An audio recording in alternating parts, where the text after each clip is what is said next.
राष्ट्रीय और अंतर्राष्ट्रीय स्तर दोनों ही सेमिनार में मुझे वक्ता के रूप में आमंत्रित किया गया।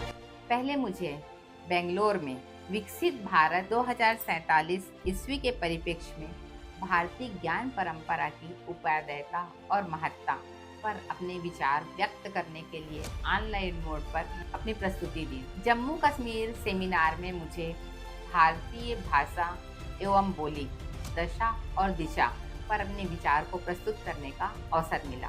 इसके पश्चात मुझे विश्व हिंदू कॉलेज अमृतसर में मानवाधिकार जैसे महत्वपूर्ण मुद्दे पर अपने विचारों को प्रस्तुत करने के लिए आमंत्रित किया गया। मैंने हिंदी साहित्य के प्रख्यात उपन्यासकार एवं हिंदी साहित्य जगत को कहानी सम्राट के रूप में विभूषित करने वाले मुंशी प्रेमचंद के साहित्य के परिप्रेक्ष्य में मानवाधिकार को प्रस्तुत करने का अवसर मिला। मुंशी प्रेमचंद नारी जाति और दलितों के मसीहा थे।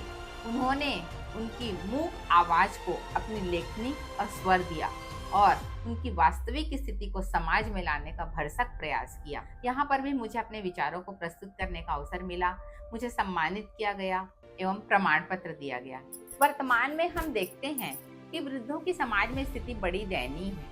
उनके लिए वृद्धाश्रम बना दिए गए हैं, जबकि वृद्ध जो हमारे पूर्वज हैं, हमारी संस्कृति के वाहक हैं और हमारे लिए परम आदरणीय और सम्माननीय हैं, परंतु आज परिवार में वृद्धों की स्थिति अत्यंत दयनीय हो गई है।